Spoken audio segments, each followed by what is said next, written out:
Hello friends, आज हम फिर से शुरू करते हैं ट्रांसफ़र ऑफ प्रॉपर्टी एक्ट 1882। देखिए, ट्रांसफ़र ऑफ प्रॉपर्टी एक्ट को हम 3 भागों में बांट सकते हैं। पहला भाग, जिसमें धारा 1 से लेकर के धारा 4 तक की बात की गई है, प्रारंभिक। यह भाग 1। भाग 2 में अगर देखें तो हम धारा 5 से लेकर के 53 क तक की बात की गई है, जो कि संपत्ति अंतरण से संबंधित सामान्य सिद्धांतों का उल्लेख करता है, जो कि सबसे महत्वपूर्ण भी है। इसके अलावा जो भाग 3 है, उसमें धारा 54 से लेकर के 137 तक की बात की गई है, जिसमें प्रॉपर्टी के ट्रांसफ़र करने के मोड की बात की गई है, जिसमें 6 मोड हैं: विक्रय, बंधक, पट्टा, विनिमय, दान यानी हीवा और अनुयोज्य दावा। 6 मोड हमारे ट्रांसफ़र ऑफ प्रॉपर्टी एक्ट में दिए गए हैं, जो कि भाग 3 में उल्लिखित किए गए हैं। इनके बारे में हम आगे चर्चा करेंगे, लेकिन सबसे पहले हमें भाग 1 पर चर्चा करेंगे आज, प्रारंभिक। और प्रारंभिक में हम धारा 1 से लेकर के 4 तक देखेंगे। ये हमारे पास बेयर भी है। देखिए, बेयर में धारा 1 से लेकर के 4 तक प्रारंभिक की बात करती है, जिसमें संक्षिप्त नाम, प्रारंभ और विस्तार। सेक्शन 1 में सबसे पहले इसको सेक्शन शुरू करने से पहले हम लोग सबसे पहले ये जान लें कि इसका उद्देश्य क्या था। तो पक्षकारों के कार्य द्वारा किए गए संपत्ति अंतरण से संबंधित विधि के कतिपय भागों को परिभाषित और संशोधित करना समीचीन है। देखिए, कह रहा है कि पक्षकारों के कार्य द्वारा अगर कोई संपत्ति अंतरण किया जा रहा है, उससे संबंधित कोई विधि है, तो उस विधि के कतिपय यानी कुछ भागों को और अच्छे ढंग से परिभाषित करना और उसे संशोधित करना ही इस अधिनियम का उद्देश्य है। अतः एतद् द्वारा यानी कि इस प्रकार निम्नलिखित रूप में, यानी कि जो नीचे दिया गया है, इस रूप में इसे अधिनियमित किया जाता है। तो इसका उद्देश्य क्या है? इसका उद्देश्य है कि जब 2 या 2 से अधिक पक्षकारों के बीच किसी भी अचल संपत्ति का ट्रांसफ़र किया जाता है, या किसी भी संपत्ति को जब ट्रांसफ़र की जाती है, वैसे अचल संपत्ति की ही मूलतः बात की गई है ट्रांसफ़र ऑफ प्रॉपर्टी एक्ट में। तो हम अचल संपत्ति की बात करेंगे। तो अचल संपत्ति का जैसे ही ट्रांसफ़र किया जाता है, तो और जो हमारी संपत्ति का जो ट्रांसफ़र किया जाना है, वो जिस भी विधि से रेगुलेट हो रही है, अर्थात 1882 का हमारा जो ट्रांसफ़र ऑफ प्रॉपर्टी एक्ट है, जिससे रेगुलेट हो रहे हैं हम, तो उसके कुछ भागों, कतिपय भाग को, यानी उसके कुछ भागों को और स्पष्ट रूप में उसको परिभाषित करना और उसमें कुछ संशोधन करना ही इस 1882 को संशोधन करने का मूल उद्देश्य था। तो इसलिए हमारे अधिनियम इस रूप में हमारे सामने आया, जिसमें अध्याय 1 प्रारंभिक की बात करता है, जिसमें धारा 1 से लेकर के 4 तक की बात की गई है। तो इसका जो धारा 1 है, उसमें संक्षिप्त नाम की बात करता है, और इसमें कहा गया है कि यह अधिनियम संपत्ति अंतरण अधिनियम 1882 कहा जा सकेगा। तो इस अधिनियम को हम जानते हैं कि इसे संपत्ति अंतरण अधिनियम 1882 कहा जाएगा। अब ये बनकर तैयार कब हुआ? 17 फरवरी 1882 को, और लागू कब हुआ? 1 जुलाई 1882 को ये लागू हो गया। इसका विस्तार कहाँ तक है? तो नॉर्मली हम जानते हैं कि इसका विस्तार जो है संपूर्ण भारत पर है, लेकिन ऐसे भी कुछ भाग हैं जहाँ पर इसका विस्तार नहीं है। जैसे प्रथमतः इसका विस्तार संपूर्ण भारत पर है, सिवाय उन राज्य क्षेत्रों के जो 1 नवंबर 1956 व्यवहित पूर्व भाग ख राज्यों में या मुंबई, पंजाब और दिल्ली राज्यों में समाविष्ट थे। तो जैसे मुंबई, पंजाब, दिल्ली या फिर 1 नवंबर 1956 से अव्यवहित पूर्व जो भाग ख में जो राज्य जो है कि सम्मिलित थे, वहाँ पर हमारा ट्रांसफ़र ऑफ प्रॉपर्टी एक्ट लागू नहीं। लेकिन फिर आगे जैसे हम देखते हैं तो यहाँ पर राज्य सरकारों को जो संबंधित क्षेत्र हैं, वहाँ जो भी राज्य सरकार है इसके लिए क्या है, स्वतंत्र है कि वह चाहे तो वह क्या कर सकती है, अपने गजट में, अपने शासकीय अधिपत्र में, राजपत्र में अधिसूचना द्वारा इसका सूचना दे करके इसको लागू कर सकती है, इसके लिए स्वतंत्र है। ठीक है, अब इसके साथ ही अगर हम आगे देखें तो कुछ बातें इसमें और हैं इस धारा में कि अधिनियम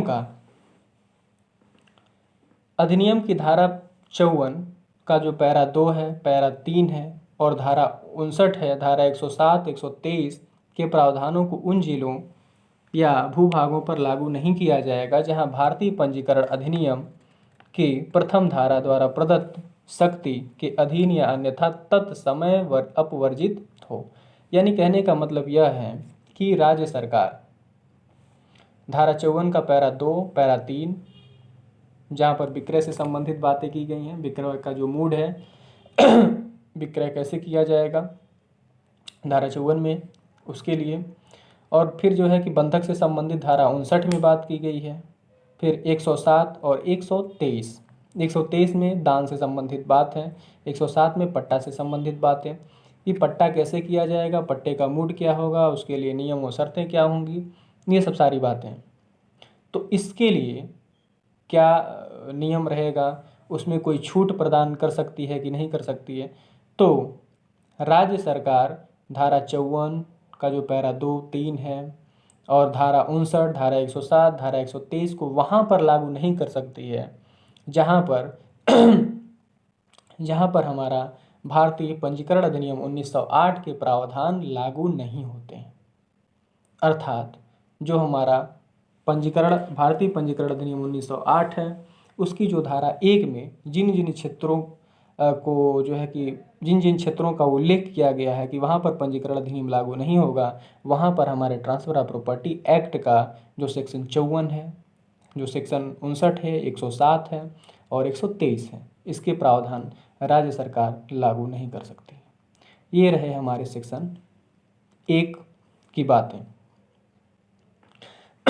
अब वहीं हम देखें अगर सेक्शन 2 की बात, तो सेक्शन 2 में कहा है अधिनियमों का निरसन, यानी कि 1882 के पहले जो भी हमारे प्रॉपर्टी के ट्रांसफ़र होते थे वह भी किसी न किसी अधिनियम से रेगुलेट होते होंगे। तो उन अधिनियमों का निरसन कब, 1882 के पश्चात। 1882 का जो संपत्ति अंतरण अधिनियम आया तो उसके साथ ही कुछ अधिनियम निरसित कर दिए गए। तो उसके संबंध में यहाँ पे 4 बातें बताई गई हैं।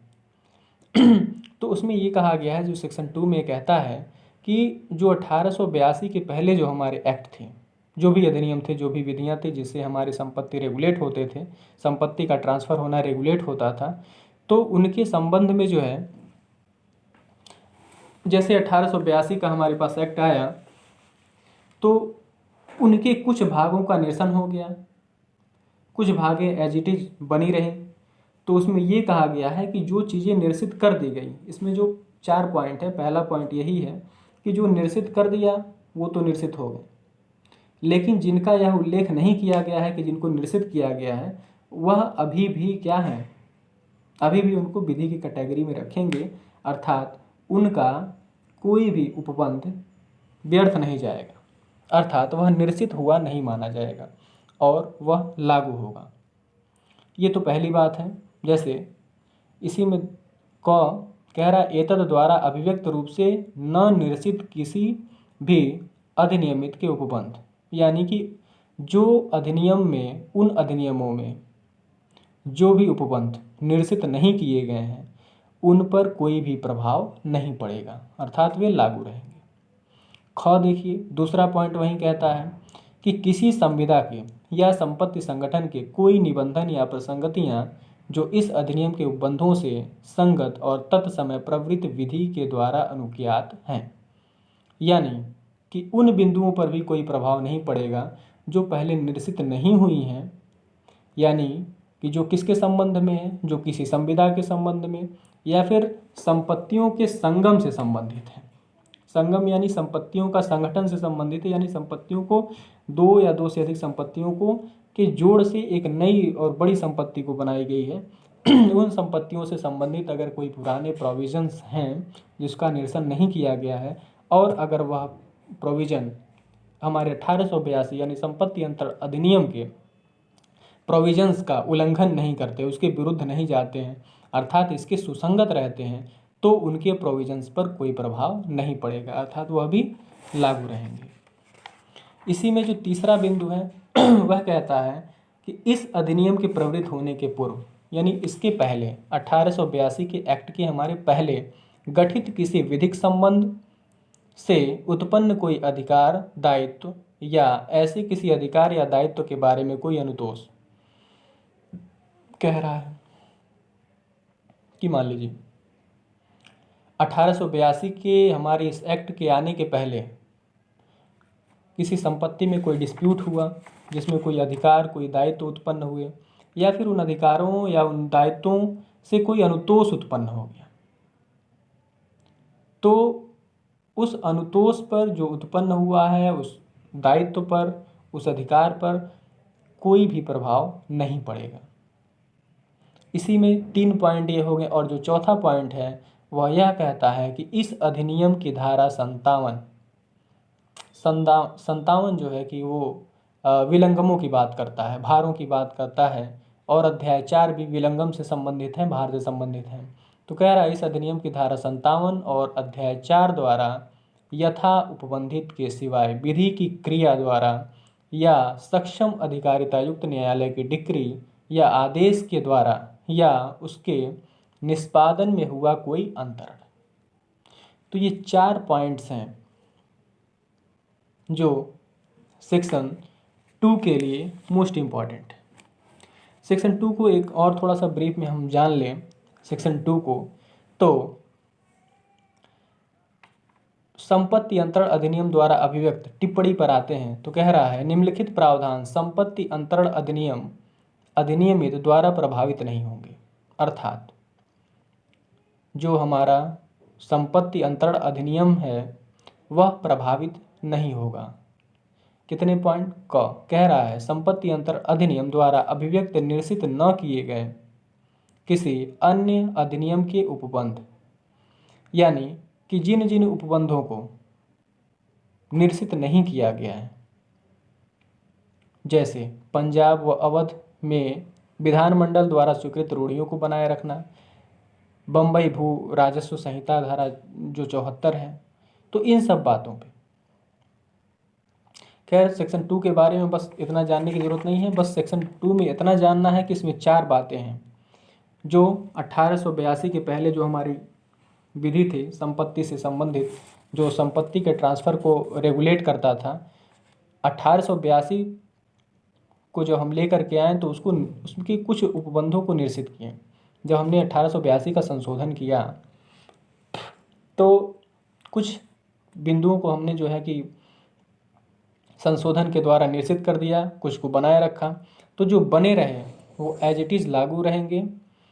पहली बात तो ये है। और दूसरा जो पॉइंट था इसका, दूसरा ये कहता है कि संविदा से संबंधित कोई विषय हो या फिर संपत्ति के संगठन से कोई संबंधित कोई निबंधन हो या उसकी प्रसंगतियाँ हो जो हमारे ट्रांसफ़र ऑफ प्रॉपर्टी एक्ट से सुसंगत हैं, तो वह भी एज इट इज़ बनी रहेंगी।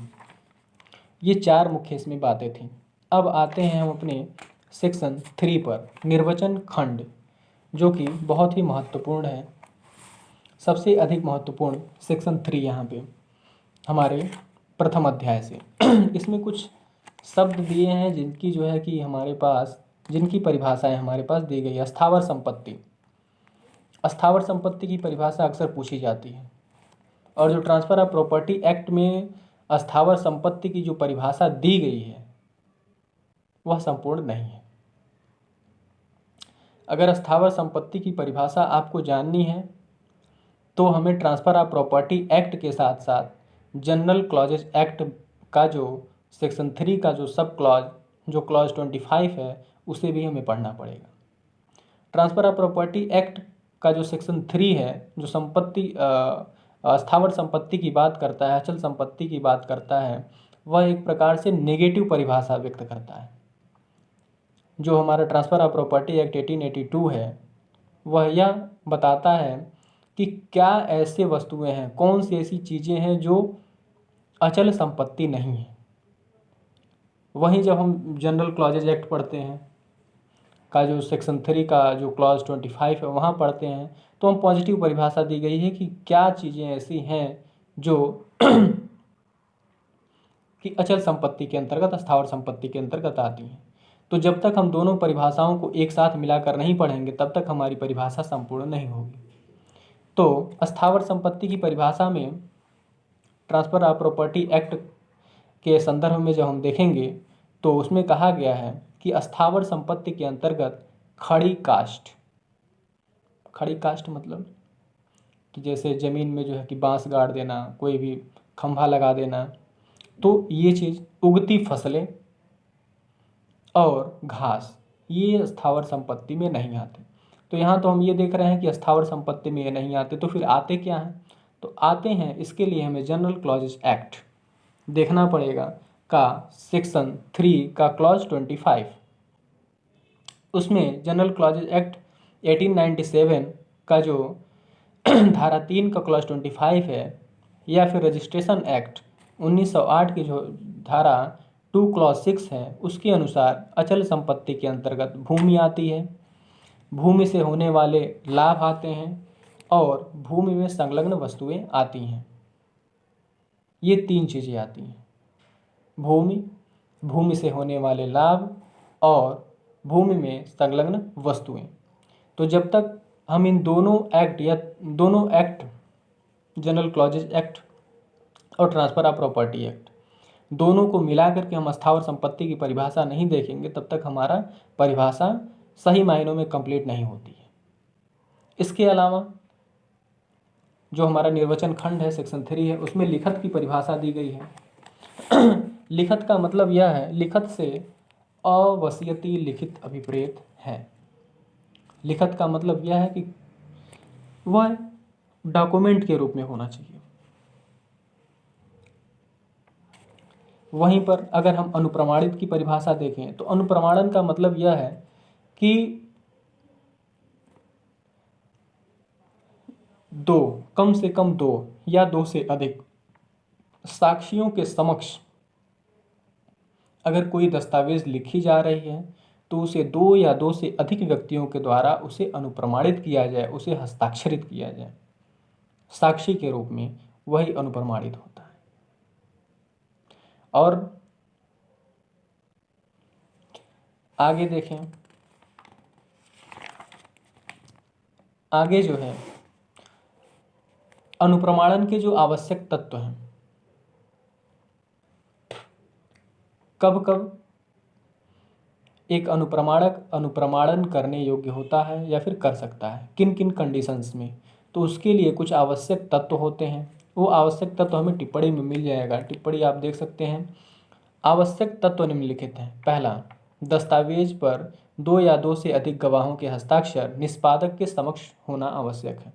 यानी कि जब हम कोई वसीयत तैयार कर रहे हैं, जब हम कोई दान विलेख तैयार कर रहे हैं, जब हम कोई सेल डीड तैयार कर रहे हैं, तो उस समय जब गवाह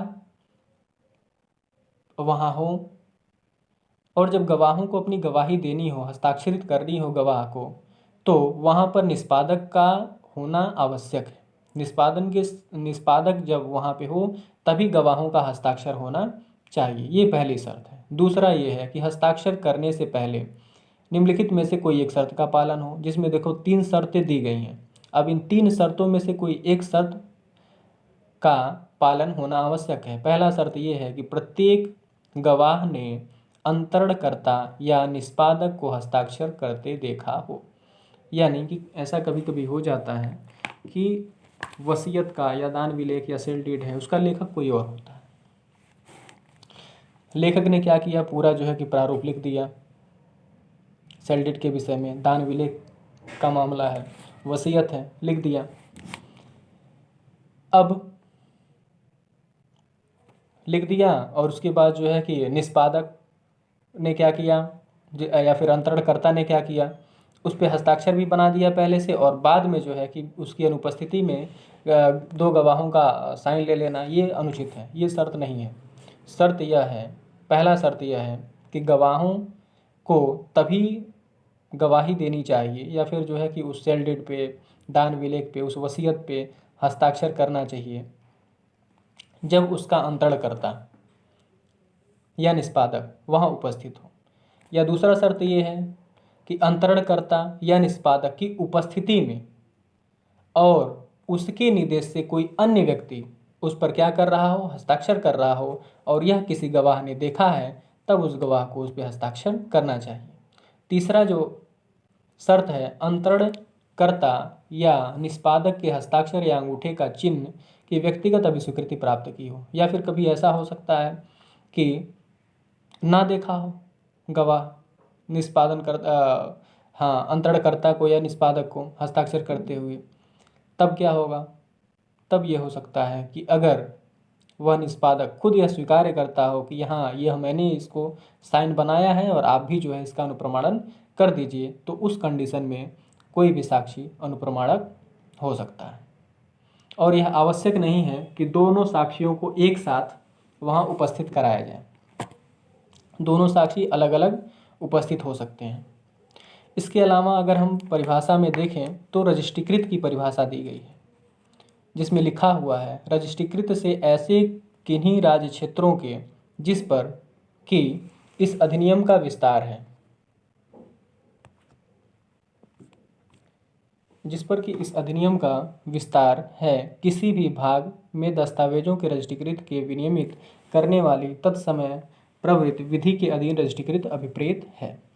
यानी कि रजिस्ट्रीकृत से संबंधित जो भी बातें हैं, रजिस्ट्रीकृत कब कहा जाएगा, तो अगर हमने कोई भी किसी भी मोड से हमने किसी प्रॉपर्टी को ट्रांसफ़र किया है और उस राज्य क्षेत्र के लिए या फिर उस संबंध में, जिस संबंध में जो है कि जैसी प्रॉपर्टी है, अगर उसके ट्रांसफ़र करने से संबंधित अगर कोई विधि ऐसी वहाँ पर तत्समय प्रवृत्त है कि उसका रजिस्ट्रेशन आवश्यक है और उस विधि के अधीन अगर रजिस्ट्रेशन कराया जा रहा है, तो उसी को हम रजिस्ट्रीकृत कहेंगे।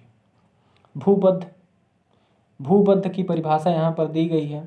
तो भू से इसको तीन भागों में बांट दिया गया, भूबद्ध को तीन कैटेगरीज में डिवाइड कर दिया गया। पहला, भूमि से मूलित, जैसे पेड़ व झाड़ियाँ, यानी कि जिसके जड़ यानी जिसके मूल जमीन से लगे हुए हों। दूसरा है भूमि में निविष्ट, यानी कि भूमि में गड़ा हुआ, भूमि में लगा हुआ, जैसे भांतिया या निर्माण, जिसकी नींव भूमि में है। और तीसरा, ऐसे विशिष्ट वस्तुएं, देखिए तीसरा ये है, इसमें तीन चीज़ें हैं भूबद्ध, एक जिसके जड़ जो है कि भूमि से लगे हों, एक जिसकी नींव जो है कि भूमि में हो, और तीसरा ऐसे पदार्थ, ऐसे वस्तुएं भी जो है कि अचल संपत्ति में आती हैं, स्थावर संपत्ति में आती हैं, भूबद्ध मानी जाती हैं, जो किसी मकान से, किसी बिल्डिंग से क्या हो, फिक्स हो, अटैच्ड हो, जैसे जंगले, खिड़की, दरवाज़ा, पंखा, ये सब सारी जो चीज़ें आती हैं, यह भी हमारी अचल संपत्ति में आती हैं और यह भी भूबद्ध की परिभाषा के अंतर्गत आती हैं। इसके बाद अनुयोज्य दावे की परिभाषा यहाँ पर दी गई है। अनुयोज्य दावा क्या है? अनुयोज्य दावा, इसके क्या आवश्यक तत्व हैं? तो इसके दो आवश्यक तत्व हैं। पहला, अप्रतिभूत ऋण हो गया, और दूसरा इसमें चल संपत्ति में लाभप्रद हित हो गया। इसमें एक व्यक्ति क्या करता है, अपने अधिकारों का ट्रांसफर करता है किसी अन्य के पक्ष में। तो इस प्रकार से आज हमने धारा 1, धारा 2 और धारा 3 देख लिया। धारा 4 में कुछ खास नहीं है। धारा 4 में बस आपका कहता है संविदाओं से संबंधित अधिनियमितों का संविदा अधिनियम का भाग और रजिस्ट्रीकरण अधिनियम का अनुपूरक समझा जाना, अर्थात इस अधिनियम में वे अध्याय और धाराएं जो संविदाओं से संबंधित हैं भारतीय संविधान अधिनियम 1800 के भाग मानी जाएंगी। अर्थात जो हमारे ट्रांसफ़र ऑफ प्रॉपर्टी एक्ट में जो भी ऐसे हमारे उपबंध हैं जो संविधान से रिलेटेड हैं, वह हमारे भारतीय संविधान अधिनियम 1872 के ही भाग माने जाएंगे। ये इतनी बात धारा 4 में कही गई है। इस प्रकार से हमारा अध्याय 1 समाप्त हुआ। अब इसमें अध्याय 2 के कुछ महत्वपूर्ण जो है कि सारे सेक्शन नहीं, कुछ महत्वपूर्ण सेक्शन जो हैं जो बहुत ही आवश्यक हैं, उनके बिना जो है काम नहीं चलना है, उसको हम अगले वीडियोज़ में देखेंगे।